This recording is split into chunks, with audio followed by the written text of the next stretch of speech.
Nothing is more defining of a MAGA Republican than their hypocrisy, claiming to be pro-life while voting against making prescription drugs more affordable, pretending to be pro-peace while Donald Trump advocates invading Canada and taking the Panama Canal, and of course, pretending to be pro-family while Donald Trump has had 3 wives and cheated on one of them while they were pregnant with a porn star. And now Elon Musk has also joined the ranks of the hypocrisy of MAGA with his own pro-family lie, pretending like he is this great father when it's anything but the case. And the latest example of how Elon Musk is actually just a narcissistic deadbeat dad is so damning that it has gone mega viral. And it's him just straight up abandoning his son. It was shocking to see, and we are going to get into it. But before we do, if I could quickly ask you to leave a like on this video, and if you haven't already and you enjoy our channel, to hit that subscribe button. It goes a long way, and it really does mean a lot to me. Now, of course, there are a lot of substantive critiques of Elon Musk on the policy side that we can get into. So before we check out that mega viral video, I want to see one of those right here from Bernie Sanders. Top 1% now owns more wealth than the bottom 90%. And while the very, very wealthy become wealthier, the reality facing ordinary Americans is somewhat different. Today, 60% of our people in the richest country in the history of the world are living paycheck to paycheck. Do you all know what the expression paycheck to paycheck means? All right, I grew up in a family that lived paycheck to paycheck. It meant that every week, every month, there were squabbles, decisions had to be made. How do you pay for the basic necessities? Many of you have grown up in families living paycheck to paycheck. And living paycheck to paycheck is not only an economic struggle. I want to tell you what it also is. There's a fact that we don't talk about in American society, in the media, in Congress terribly much. And that is we have one of the lowest life expectancies of any major country on earth. You all know that? All right. Other countries living 4, 5, 6 years longer than we do. But what is almost never discussed is that working class people in our country live 6 or 7 years shorter lives than the very rich. Do you all know that? Why is that? All right, who said that? Who said that? Stand up. Well, all right. What does stress do to people?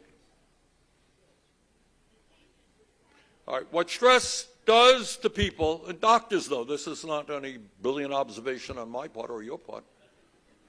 What stress does when you have to struggle every day to say, oh my God, my landlord's going to raise my rent by 20%. What do I do? I can't afford it. What do I do with my kids?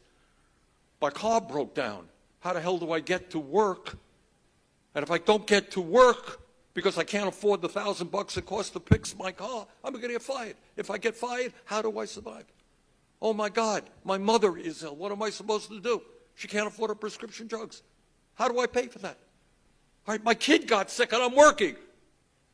How do I take off of work to take care of my sick kid if I'm going to get fired?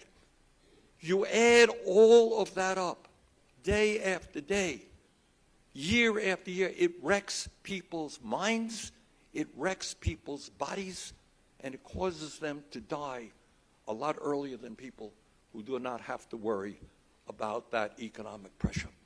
That's what's going on in America today. Like I said at the beginning of this video, Elon Musk is a narcissistic, self-obsessed, just greed-filled monster, and it is the same of all of the other billionaires who surround Donald Trump. Really, most billionaires, you could say. Joe Rogan tried to give this half-assed defense of Elon Musk and Doge, saying that Elon is so rich he couldn't possibly be corrupt. How do you think he got so rich in the first place? This is a guy who only cares about himself. And that is incredibly clear in this clip in which he's leaving the stage with his son during a speech that Donald Trump is giving. And watch what he does. We don't have too many, but that one is a good one. No, I watched this rocket come down about 3 months ago. You're leaving a little boy. Are you serious? Like, are you serious? Look at that again. We don't have too many, but that one is a good one. No, I watched this rocket come down about 3 months ago. You're leaving a little boy. Pro-family, pro-child Elon Musk just abandoning his son. Just walking away. Doesn't seem to care. Couldn't be bothered. Just keeps it moving. Focused on his own thing. As he's like walking down some steep steps in front of just like thousands of people, he just kind of sprints off. It's like he's clearly using this kid as a prop. I know that Elon must have 1,000 PR people around him, and he thinks it's good for his brand to be carrying around the kid who did actually give us one great moment when he told Donald Trump he's not president. But Elon does not care. And of course, we've been seeing a lot of his baby mama drama lately with this Ashley St. Clair person who he's had his, 13th kid with, who he's not responding to her. What a shock. Elon, not a great guy. And then the child he has with Grimes, she's like tweeting at him, just like begging for him to respond about a medical emergency that their child is having. And Elon's like shadow banning her for that? This is the pro-family party? Really? This? Yeah, give me a break. Give me a break. And again, there's a lot to call out Elon for, and maybe him just walking away from his son isn't going to be what delivers us the midterms. And so to focus on more of what will, in fact, do so, here's Bernie Sanders right here. Mr. Trump sees himself, the President of the United States, as above the law and immune from the basic rules of the Constitution and the separation of powers that have governed this country since the founding. Okay? Anything I want to do, I'm president, I can do it. Doesn't matter what Congress says, doesn't matter what the Constitution says, that doesn't matter what the rule of law is about. Hey, I'm the president, I'm trying to save the country. I don't need to hear from anybody else. That's not what Americans fought and died to preserve. That's not what this country is about. And with regard to the movement toward authoritarianism, let me say a few words about an area that I think has not gotten much attention at all, and that is Trump's attack on the free press, which is protected by the First Amendment to the Constitution. Founding fathers of this country considered freedom of speech and free press to be enormously important. That was the First Amendment. Mr. Trump has sued CBS and its parent company, Paramount, for $20 billion because he didn't like how they edited an interview with Vice President Kamala Harris. The company is now reportedly considering settling the lawsuit, and I certainly hope they do not do that, out of fear of retaliation from Trump's FCC. He did not like a television program on CBS. Well, many of us don't like television programs on CBS or NBC or Fox or ABC.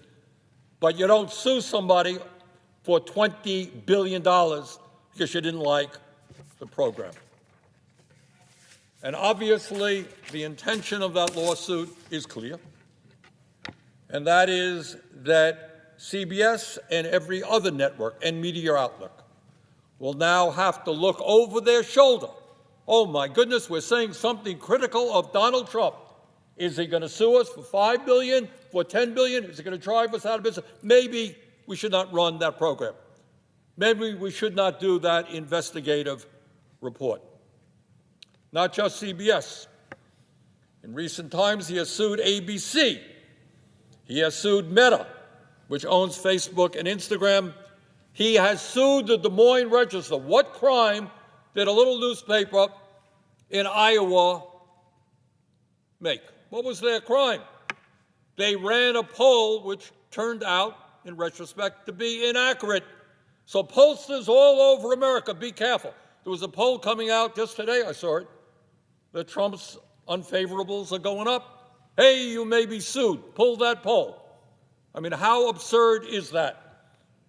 And what kind of threat is it to freedom of speech and expression in this country?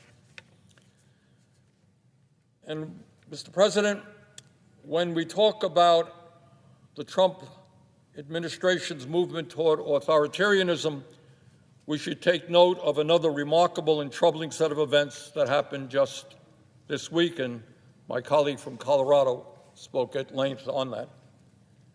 We saw the President of the United States openly aligning himself with the dictator of Russia, Vladimir Putin, to undermine the independence of Ukraine and abandon our closest democratic allies in Europe. Trump made it clear that he sees one of the world's most brutal dictators as his pal, and our longtime democratic allies as his enemies.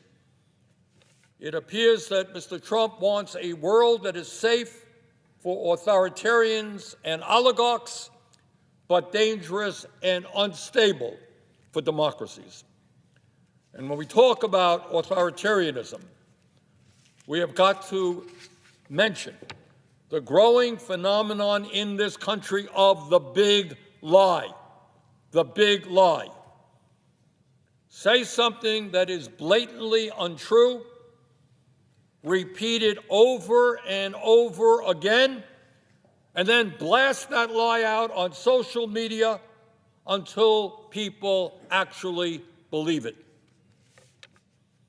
And let me mention one of the very big lies that Trump said recently regarding the war in Ukraine. Earlier this week, the President said that Ukraine started the war. Trump said that Ukraine started the war. Really? That is, as I hope every member of the Senate knows, an absolute lie. Call him out on the personal, call him out on the political, call him out on all of it. Elon Musk, even more so than Donald Trump, is kind of the government right now. And he kind of is the Republican Party as an extension of that. So we need to focus all of our energy on making him the biggest villain in our politics, because he's trying to control it all. And that is what we are going to be doing on this show. And if you want to support that, as always, you can hit that subscribe button. You can leave a like on this video. And if you stuck around at the end, you can drop a blue heart in the comments. And until next time, I'll see you soon.